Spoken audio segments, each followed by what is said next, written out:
안녕하십니까. 네, 뉴코리아 방송 주요 세대 이슈와 진실입니다. 저는 앵커 유기현입니다. 저는 주요 세대입니다. 지난번 방송 이후로 잘 지내셨습니까? 다시 뵙게 돼서 반갑습니다. 네, 저번 주에 이어서요. 이번 주도 무소불위의 국가인권위원회의 만행이라는 그 주제로 한번 얘기를 더 나눠보도록 하겠습니다. 네. 네, 대표님, 저기 동반교연이라 그러는데요. 네. 이게 뭔가요? 동반교연에서 성명서를 냈다고 해요. 네네. 동반교연은 작년에 NAP 국가인권정책 기본계획을 반대하면서 동성애, 동성혼 반대 전국연합 이렇게 해서 동반연이 있었고요. 요거는 국민연합이 있었고, 동반교연은 동성애, 동성혼 반대 전국 교수연합.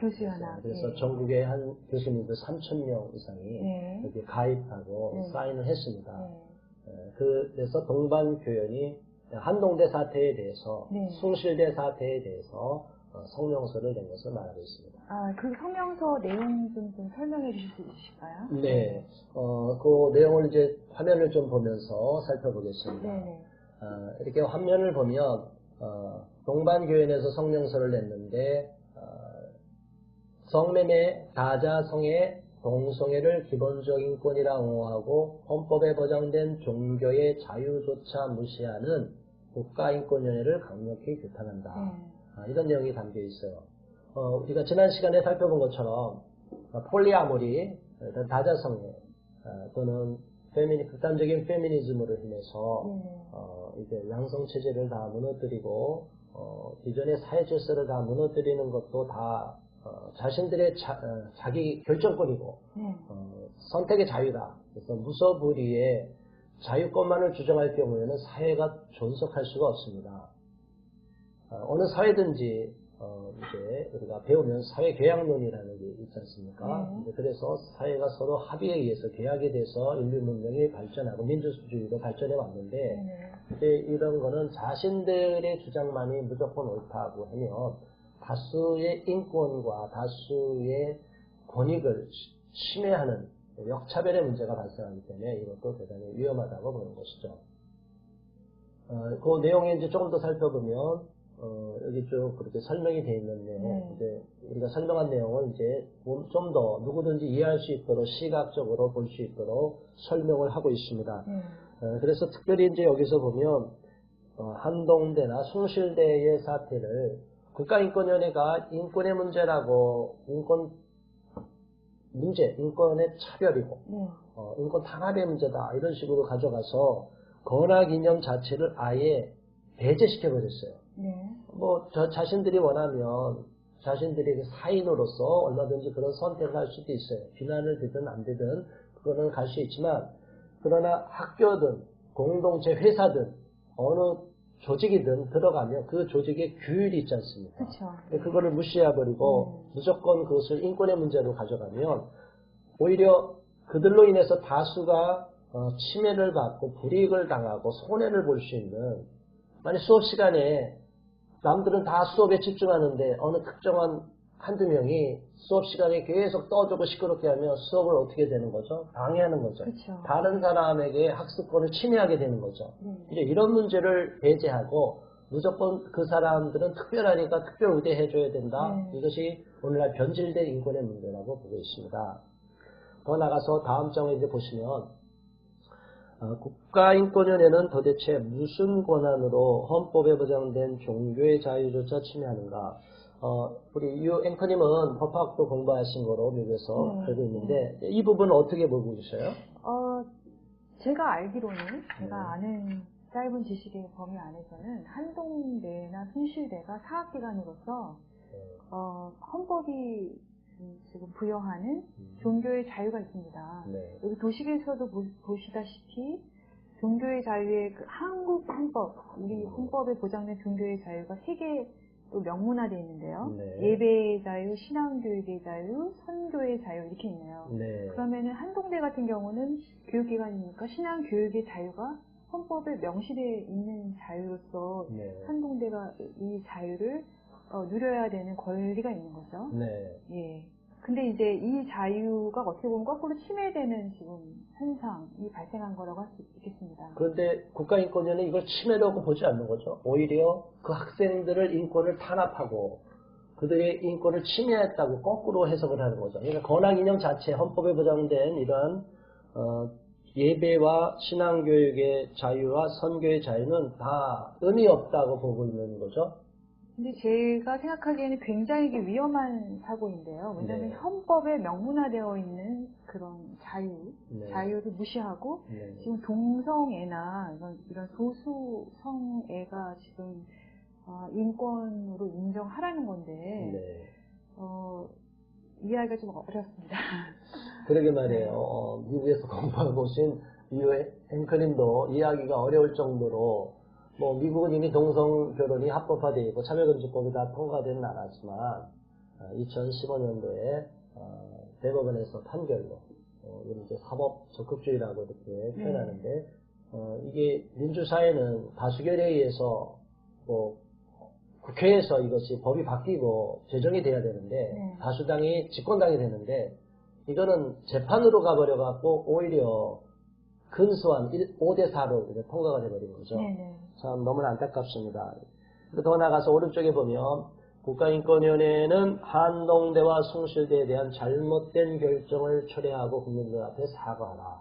사실 그 내용들이 이제 화면에 쭉 나와 있습니다. 이제 이런 내용은 우리가 앞에도 얘기했지만 앞으로도 계속 반복이 될 겁니다. 왜냐하면 이런 사례가 아웃라인이지만 한 개인이 또 이 문제에 저촉이 돼서 국가인권위로 인해서 역차별을 당하고 심지어 송경진 교사라고 있습니다. 송경진 선생님은 전북 부안의 황소중 선생님이었는데 오히려 모함을 받고 학생들한테 모함을 받고 다른 나쁜 선생님이 사주를 시켜갖고 학생들을 성추행했다고 그냥 누명을 쓰고 계속 학생인권 보호관한테 조사를 받다가 영장도 없이 계속 조사를 받다가 이제는 풀어질까 해도 완전히 절망시켜갖고 결국은 생을 포기하게 만들었습니다. 아주 이런 악랄한 것이 국가인권위원회고 국가인권위원회가 만들어놓은 학생인권 조례의 학생인권 옹호관이기 때문에 이런 것은 우리 사회를 좀먹고 다음 세대의 우리 청년들, 청소년들을 무너뜨리는 거기 때문에 우리는 좌시할 수 없고 이거는 도저히 묵과할 수 없다 이렇게 보고 있습니다.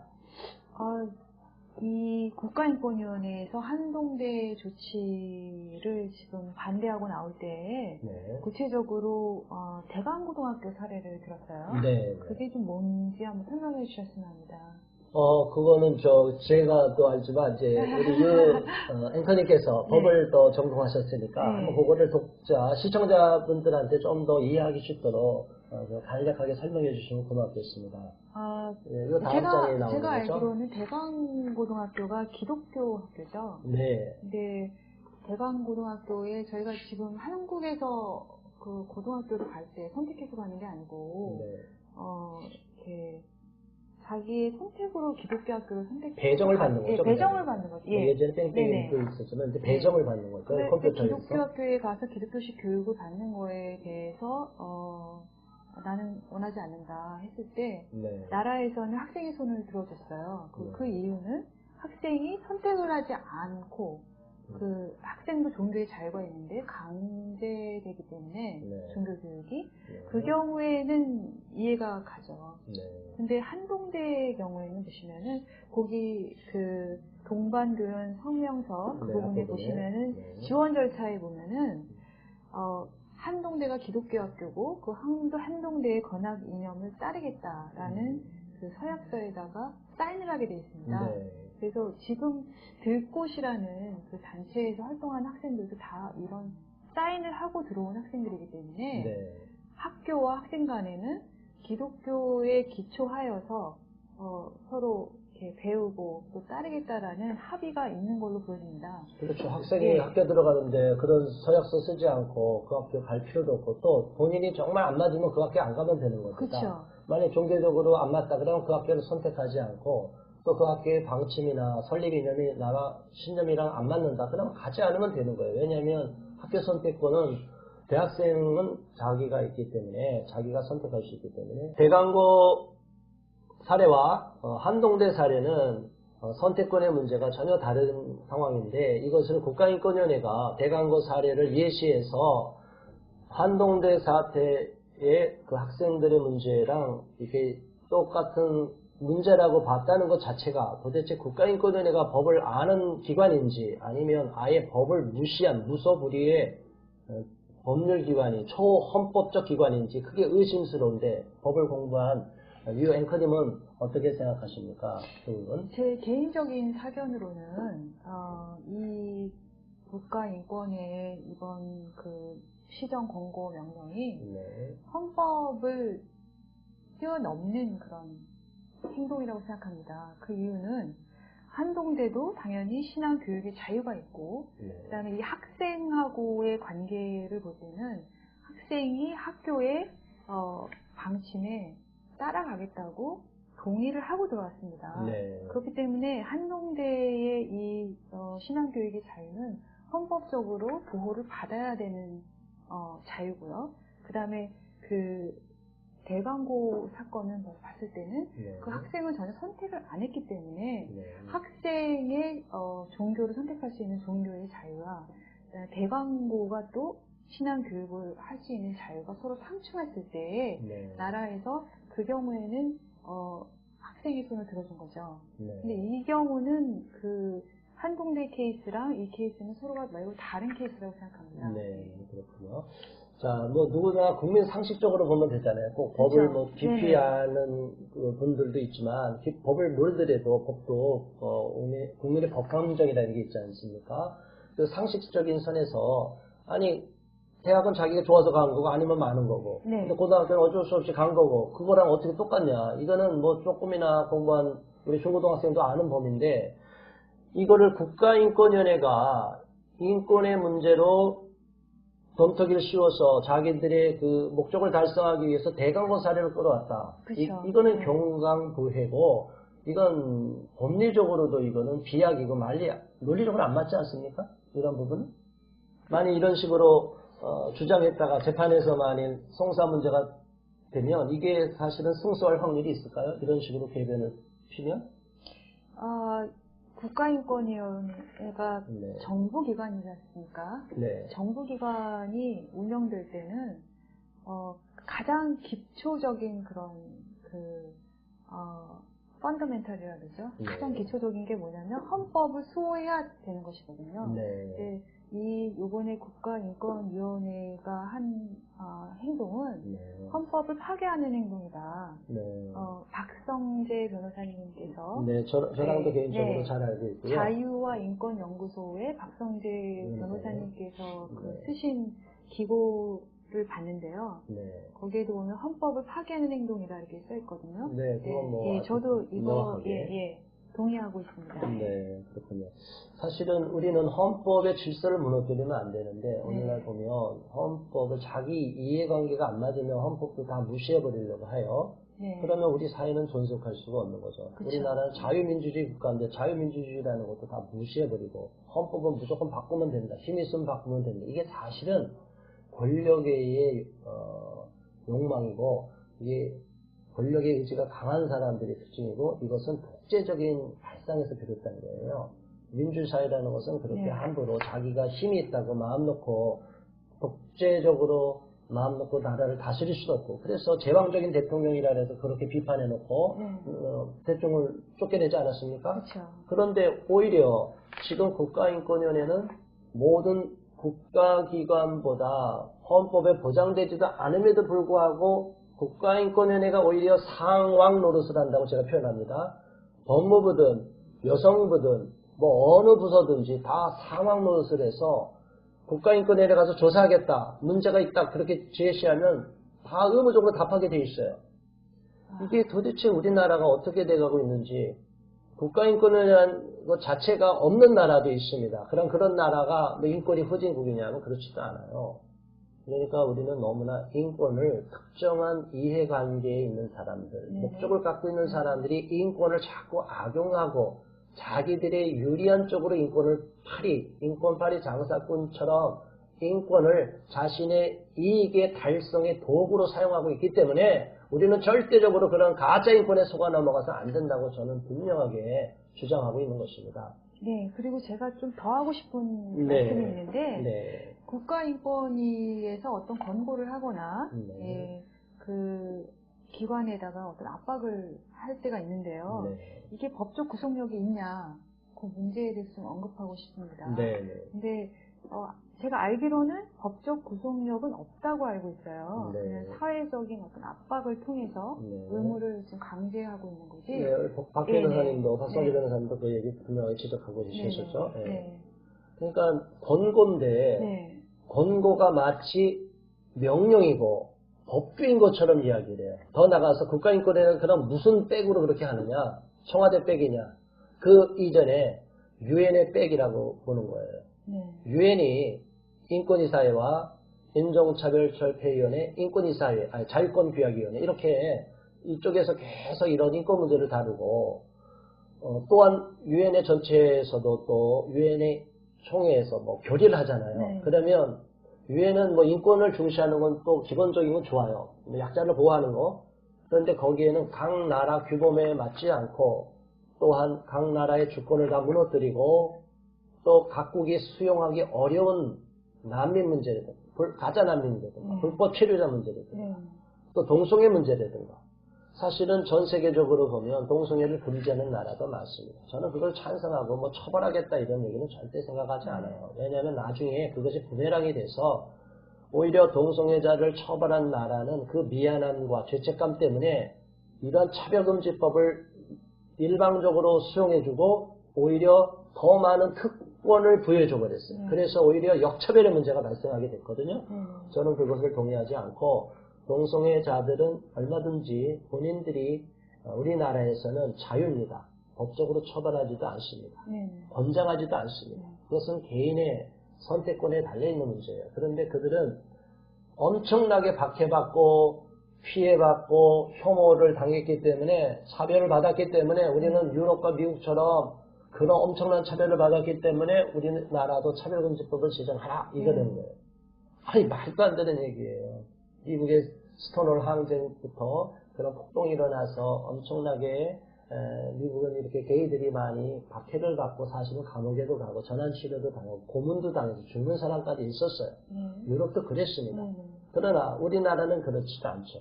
또 인종청소, 제노사이드라고 해서 2차 세계대전 때 얼마나 많은 사람이 죽임을 당했습니까? 이제 거기에 대한 반대급부로 이제는 어떤 사람도 인권은 차별받으면 안 된다. 이것이 세계인권선언의 정신이고 그런 연장선상에서 인권운동이 활성화됐는데 이제 이것이 법으로까지 명문화되면 어떤 문제가 발생하냐면 차별금지법 지금까지 이렇게 발의된 내용을 보면 기분 나빠도 고소하면 벌금형과 처벌, 법적 처벌이 받으시게 돼 있어요. 벌금뿐이 아니라 실질적으로 감옥에 갈 수도 있는 이런 무서운 것 가지고 복제입법을 만들어 놨습니다. 이게 말이나 됩니까? 문명사회에서 오히려 반문명적으로 퇴보하고 있다고 보는 것이고 이것을 선진국에서 했기 때문에 당연히 우리나라도 따라와야 된다. 이건 문화 사대주의고요. 그 나라의 역사적인 배경과 우리나라의 배경은 전혀 다르기 때문에 그걸 동일시의 오류라고 그러는데 동일시에 빠져서는 안 된다고 보는 거죠. 그러니까 이런 부분을 우리 시청자분들께서도 정확하게 인식하시면 좋겠습니다. 네, 지금 인권위가 이제까지 활동해왔던 거를 보면은 동성애를 하나의 인권이라고 그냥 인정하고 굉장히 그 이쪽으로만 옹호하는 편향성을 지금 보여주는 것 같아요. 그러게 말입니다. 설명 부탁드립니다. 예, 오늘도 사실은 오늘이 이제 1월 18일입니다. 오늘 인권위 규탄 집회를 하고 왔습니다. 신년 집회로 자유인권 실천 국민행동에서 지난 연말에도 했고 지난해도 했고 사실 자유인권 실천 국민행동은 태동한 지 얼마가 되지 않습니다. 그동안 제가 반동성애 기도 시민연대와 햇세드 결혼문화선교회로 활동을 많이 했다가 이제 우리에게 다가오는 인권의 문제가 북한 인권 문제까지 포함해서 너무나 다양한 문제가 있기 때문에 이걸 다 아우르기 위해서는 조금 더 큰 단체를 만들어야 되겠다 생각해서 자유인권 실천 국민행동을 지난해 11월에 태동을 시켰습니다. 그래서 지금 많은 분들과 함께 뜻을 모아서 운동하고 있는데 국가인권위원회가 이렇게 편향성을 갖고 있으면서도 제가 국가인권위원장 면담 신청을 해도 받아주질 않았어요. 굉장히 어렵습니다. 그리고 일반인들이 저희가 이제 피켓팅을 하고 국가인권위원회에서 제가 5개월째 지금 1인 시위를 계속 하고 있습니다. 월요일부터 금요일까지 계속 하루도 빠지지 않고 계속 1인 시위를 하고 있는데 지나가면서 사람들이 억울해서 저희한테 호소하고 가는 사람이 있어요. 어떤 경우냐면 동성애자나 가짜난민이나 외국인들, 불법 체류 이런 사람이 아닌데 일반 우리 대한민국 국민인데 억울한 걸 당한 거예요. 회사든 개인적으로든 회사를 통해서. 근데 들어가서 얘기하면요 뭐라고 얘기했냐고 했더니 막 찢고 막 난리가 난 거예요. 화를 내고. 국가인권을 해체시켜야 된다고. 이게 자신들의 소관 사항이 아니라고 얘기했어요. 국가인권위원회가 소관 사항이 하고 있는 것은 그렇다면 자신들의 입맛에 맞는 특정한 소수자들에게만 인권의 문제를 있고 나머지 사람들은 지금까지 인권의 혜택을 많이 누려왔기 때문에 무시해도 된다. 이런 역차별 논리가 아주 팽배합니다. 그래서 여기에 강자들은 혐오 발언을 당해도 상관없다. 그러나 약자들에 대해서는 어떤 혐오 발언도 법적으로 처벌해야 된다. 이런 무서운 복제입법을 획책하는 것을 법을 공부한 사람들이 이것을 구상하고 주장한다는 것은 정말 그들의 마음이 악한 의도를 갖고 있지 않으면 그런 비합리적이고 불합리한 법을 만들라고 얘기할 수가 없는데 지금 오늘날 전 세계적으로 인권운동이 변질돼가고 타락했기 때문에 저는 이렇게 보는 것이고 국가인권위원회가 그만큼 그들의 특정한 소수자들만을 우대하는 편향성을 갖고 있기 때문에 많은 국민들로부터 지금 지탄을 받고 있다고 보고 있습니다. 국가인권위원회에서 말하는 동성애라는 게 인권이 아니다라고 이제 말씀하시는 것 같은데 그 부분을 설명을 좀 해주시죠. 그러니까 국가인권위에서는 무조건 동성애의 문제를 보면 LGBT 이렇게 나오죠. AIQ 이렇게 쭉 나가고 이제 젠더를 따지면 이제 수도 없는 수십 가지를 페이스북에 가입할 때도 영국 같은 경우는 70가지가 넘는다고 하는데 그 젠더라는 것은 자기가 선택할 수 있는 사회적성을 말하고 LGBT도 사실은 자기가 선택한 것이라고 생각하는 거예요. 근데 나는 타고났다고 보는 거죠. 그 사람들은 선천성을 주장해요. 근데 지금까지 선천적이라는 것은 유전이 돼야 되는데 유전으로 된 경우가 없어요. 과거에 해머가 주장했다가 그것도 다 없어지고. 그러니까 뭐냐면 어느 사이언스지에까지 발표됐다 그것이 사이언스의 권위 있는 학술지에도 발표됐다고도 다 그게 잘못이라고 뒤집어 엎어질 정도면 그들이 주장하는 선천성이 얼마나 어리석은가. 그리고 더 나가서 후성 유전학 이런 별것도 다 나오고 그러는데 저희들은 그 후천성 이제는 동성애 진영들이 선천성을 주장할 수 없고 동성애 유전자가 도저히 이제 나올 것 같지 않고 XQ28도 유전자 동성애 유전자 아니다 이런 식으로 나오니까 이제는 아예 배째라 식으로 나오는 거예요. 우리는 이렇게 좋아서 살아. 근데 뭐 어떻다는 거야? 왜 간섭해? 이거는 처음에 주장했던 자신들의 선천성의 과학적인 논리가 먹히지 않으니까 쌩떼를 쓰겠다는 조직 폭력배와 같은 이런 권력을 등에 업고 있는 아주 무소불위의 어떤 배후에 있는 그런 사람들이 뒤를 봐주고 있기 때문에 전 세계 다국적 기업과 전 세계 그런 정부가 이것을 배후를 봐주고 있기 때문에 동성애자들이 지금 너무나 기고만장해 있지 않나요? 너무나 안타까운 현실입니다. 국가인권위원회가 이들만을 입장을 지지하고 대변하고 있다는 것은 너무나 안타깝고요. 또한 국가인권위원회 위원들이 구성이 돼서 지난 정부까지는 기독교인들도 한 분씩 인권위원으로 들어가 있었다고 하는데 2018년 작년이죠. 2018년 1월 15일 이후로는 인권위원 자체에 기독교인이 없어졌다고 그래요.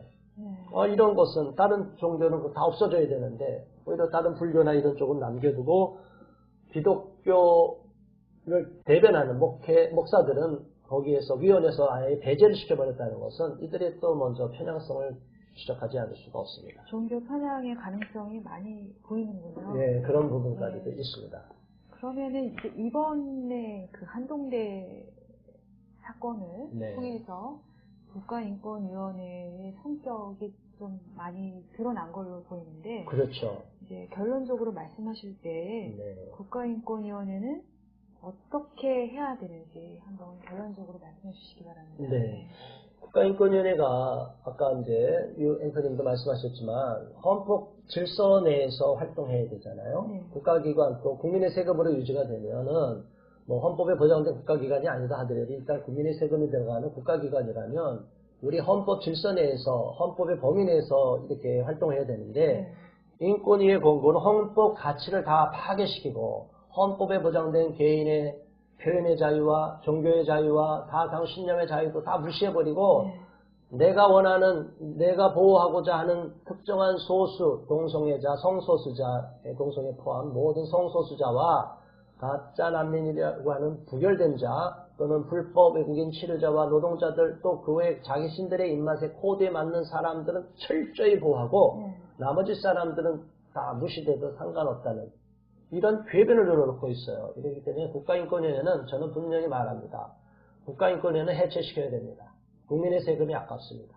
대한민국에 국가인권위 없어도 우리 국민들의 인권 수준이 높아졌고 지금 대한민국에서는 인권 침해가 그렇게 많이 되지 않아요.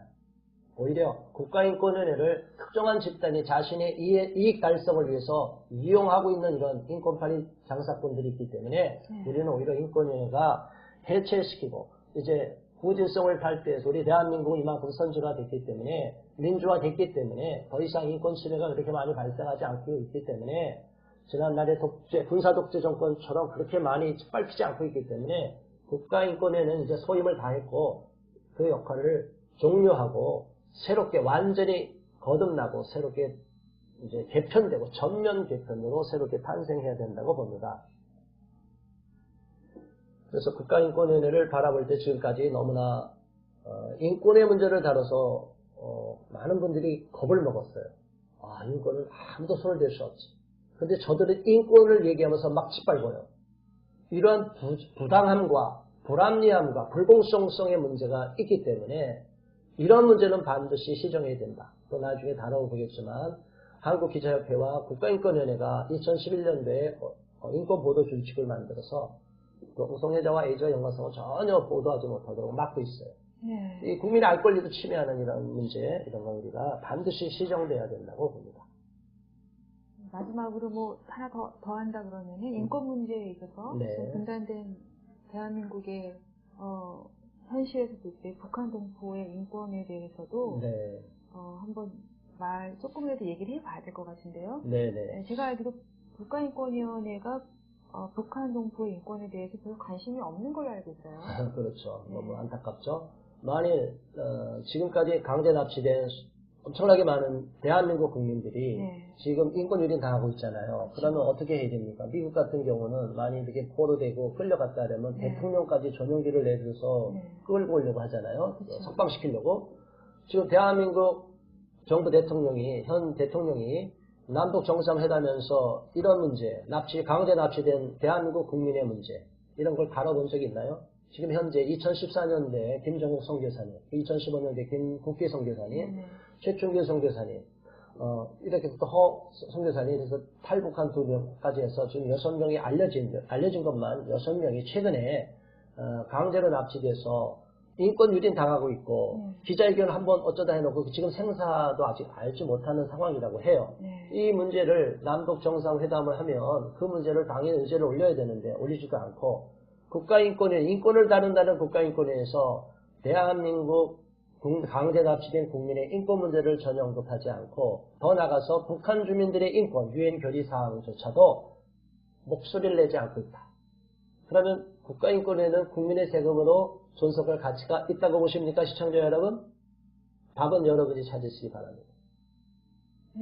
동성 결혼, 동성애 문제가 단순히 그 소수 성애자들만의 그런 문제가 아니라 인권이라는 그런 주제를 담고 있고 또 국가인권회랑 연관되어 있기 때문에 누구나 한번 또 대한민국 국민이라면은 생각해 봐야 되는 중요한 이슈라고 생각합니다.